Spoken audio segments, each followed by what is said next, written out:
जिले की हलचल। आकाशवाणी लखनऊ से प्रस्तुत है जिले की हलचल। आज सुनिए बदायूं और इटावा जिलों की हलचल। पहले सुनते हैं बदायूं जिले की हलचल। आलेख और स्वर है मोहम्मद नईम का। बदायूं जिले में तीसरे चरण 7 मई को मतदान होगा। बदायूं जिले में 6 विधानसभा क्षेत्र हैं, जिसमें 4 विधानसभा क्षेत्र बदायूं सदर, बिसौली, बिलसी और सैजवान बदायूं लोकसभा क्षेत्र में सम्मिलित हैं, जबकि जिले की विधानसभा क्षेत्र दातागंज और शेखुपुर औला लोकसभा क्षेत्र में शामिल हैं। बदायूं जिले में 2 लोकसभा क्षेत्रों बदायूं और औला में 24,09,905 मतदाता प्रत्याशियों के भाग का फैसला करेंगे, जिसमें 12,92,286 पुरुष और 11,17,516 महिला मतदाता शामिल हैं। 103 थर्ड जेंडर मतदाता और 22,983 दिव्यांग और 1,929 सर्विस मतदाता अपने वोट का इस्तेमाल करेंगे। साथ ही 18 से 19 आयु वर्ग के 31,791 और 85 वर्ष से अधिक आयु वर्ग के 9,411 मतदाता हैं। जिले को 24 जोन और 225 सेक्टर में बांटा गया है। जिले की सभी 6 विधानसभा क्षेत्रों में 1,720 मतदान केंद्र और 2,577 मतदेय स्थल बनाए गए हैं।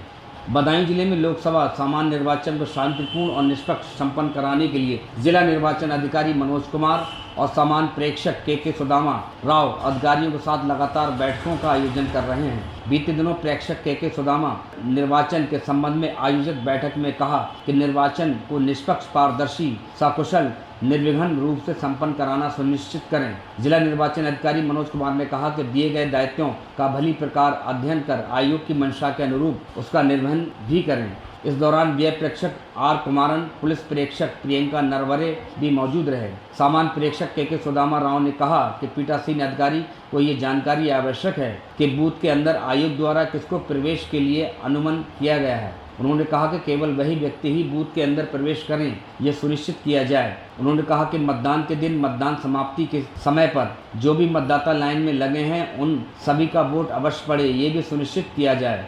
बदायूं लोकसभा सीट में 5 विधानसभा क्षेत्र आते हैं, जिसमें गुन्नौर, बिसौली, सैजवान, बिलसी और बदायूं शामिल हैं। समाजवादी पार्टी का गढ़ मानी जाने वाली इस सीट से पहले शिवपाल सिंह यादव को उम्मीदवार बनाया गया था, लेकिन बाद में उनके बेटे आदित्य यादव को चुनावी मैदान में उतारा गया। आदित्य यादव से पहले धर्मेंद्र यादव इस सीट से 2009 और 2014 में सांसद बन चुके हैं। मोदी लहर में वो 2014 में अपनी सीट बचाने में कामयाब रहे।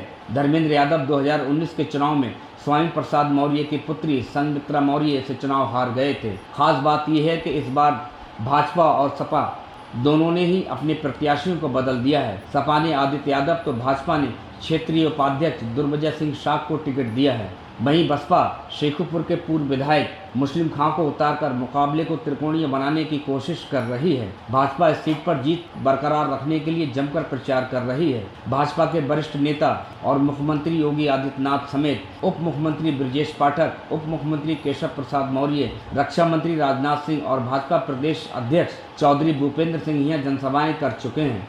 वहीं सपा के राष्ट्रीय महासचिव शिवपाल सिंह यादव खुद बेटे के समर्थन में कमान संभाले हुए हैं और लगातार प्रचार में जुटे हैं। इसके साथ ही सपा प्रमुख अखिलेश यादव और भाजपा नेता गृह मंत्री अमित शाह की जनसभाएं आने वाले दिनों में यहाँ प्रस्तावित हैं।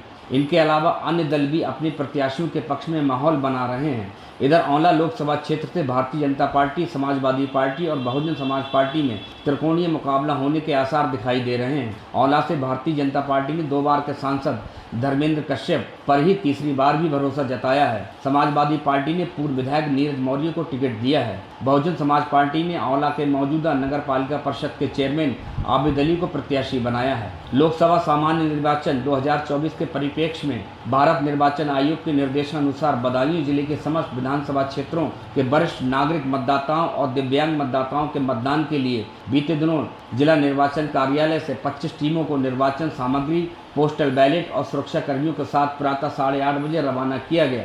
जिले में इन श्रेणियों के 192 मतदाताओं ने फॉर्म 12D पर आवेदन किया था, जिसमें 23 बदायूं की 4 विधानसभा क्षेत्रों में 122 मतदाता और 24 औला की 2 विधानसभा क्षेत्रों में 70 मतदाता थे।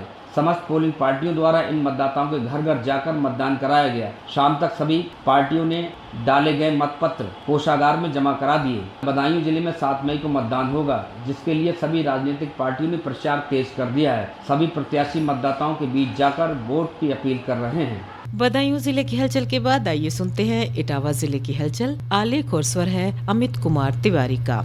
इटावा जनपद के जिलाधिकारी अवनीश राय एवं वरिष्ठ पुलिस अधीक्षक संजय कुमार वर्मा द्वारा लोकसभा निर्वाचन के चौथे चरण में मतदान को निष्पक्ष, निर्भीक, भयमुक्त, सकुशल संपन्न कराने हेतु तहसीलों, मतदान स्थलों, बूथों का निरीक्षण किया गया।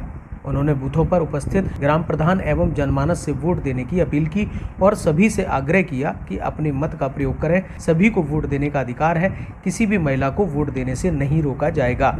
उनका मतदान अवश्य करवाया जाए। साथ ही मतदान केंद्रों का निरीक्षण में मतदान केंद्र पर बिजली, पानी एवं सुरक्षा व्यवस्था सहित अन्य सुविधाओं को देखा गया।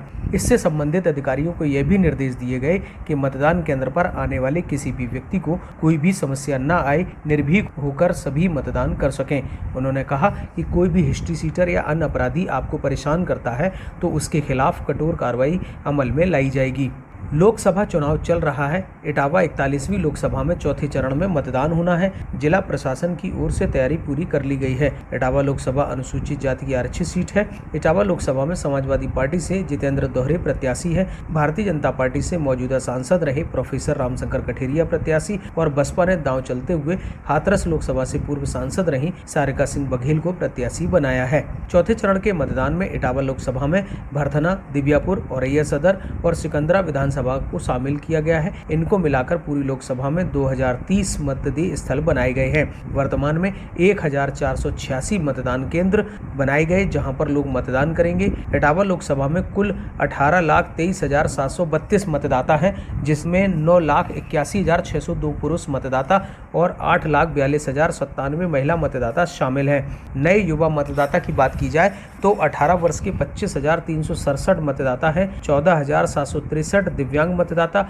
और 85 वर्ष से अधिक आयु के 14,808 वरिष्ठ मतदाता शामिल हैं। इटावा लोकसभा से भाजपा के प्रत्याशी प्रोफेसर रामशंकर कठेरिया के समर्थन में यूपी के डिप्टी सीएम केशव प्रसाद मौर्य पहुंचे। उन्होंने संबोधन करते हुए प्रत्याशी के समर्थन में जनता से वोट मांगते हुए कहा कि 2024 के इस चुनाव में बड़े अंतर से चुनाव जिताना है।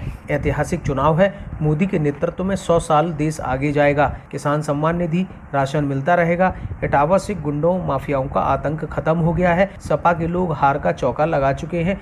इस चुनाव ने जनता को सपा को पहले भी हराया था और इस 2024 के चुनाव में सपा का खाता भी नहीं खुलेगा। इस बार साइकिल को पंचर करके सफाई भेज देंगे। भाजपा इस बार समाजवादी पार्टी को समाजवादी पार्टी, प्रदेश से कांग्रेस और बसपा से मुक्त करने का काम करेगी। मैनपुरी लोकसभा से सपा प्रत्याशी डिंपल यादव के समर्थन में जनपद इटावा के ताका तहसील के सामने एसएस मेमोरियल कॉलेज में समाजवादी पार्टी ने कार्यकर्ता सम्मेलन आयोजित किया और अखिलेश यादव, शिवपाल सिंह सहित पार्टी के बड़े पदाधिकारी मौजूद रहे। सपा के राष्ट्रीय अध्यक्ष अखिलेश यादव ने अपने संबोधन में कहा कि पिछली प्रदेश की सरकार में 10 पेपर लीक हुए, परीक्षाएं कैंसिल हुई हैं, 60 लाख बच्चों का भविष्य अंधकार में चला गया। इससे भाजपा का प्रत्येक लोकसभा में 2,25,000 वोट कम हो गया है। इनके खिलाफ मतदान करना है, भाजपा को हटाना है। इस बार मैनपुरी लोकसभा में सपा की 5 लाख से अधिक वोट से जीत होगी। भाजपा के प्रत्याशी मंत्री केवल हाजिरी दे रहे हैं, चुनाव नहीं लड़ रहे। अब वो महसूस कर रहे हैं कि कुछ बचा नहीं है। इस सरकार में बाजार में गेहूं का मुनाफा बड़ी कंपनियां उठा रही हैं। पौष्टिक आटा के साथ साथ हम लोग डाटा भी देंगे। समाजवादी पार्टी के लैपटॉप आज भी चल रहे हैं। बीजेपी ने नकल की है, उन्होंने मोबाइल छोटा दिया है। इटावा शहर के नुमाइश पंडाल में भाजपा की जनसभा में अमित शाह पहुंचे। उनके साथ भाजपा प्रदेश के अध्यक्ष भूपेंद्र चौधरी सहित भाजपा के इटावा लोकसभा प्रत्याशी प्रोफेसर रामशंकर कठेरिया, अन्य पदाधिकारी मौजूद रहे। हजारों लोगों से पंडाल खचाखच भरा रहा। अपने प्रत्याशी के समर्थन में अपील करते हुए अमित शाह ने कहा कि राम भक्तों पर गोली चलाने वाली सपा है। 70 साल से कांग्रेस और सपा राम मंदिर बनने से रोककर बैठी थी। इटावा अखिलेश का गृह जिला है। अखिलेश और डिंपल को राम मंदिर का निमंत्रण मिला था। राम मंदिर ट्रस्ट ने इन लोगों को निमंत्रण भेजा था, लेकिन ये लोग नहीं गए। ये लोग वोट बैंक से डरते हैं। इन लोगों ने राम मंदिर का बहिष्कार किया था। अब आप लोगों को चयन करना है। मोदी जी को प्रधानमंत्री बनाना है तो वोट रामशंकर कठेरिया को देना है। देश को तीसरे नंबर का अर्थतंत्र बनाना है। ये था आकाशवाणी लखनऊ के क्षेत्रीय समाचार एकांश द्वारा प्रस्तुत जिले की हलचल का आज का अंक।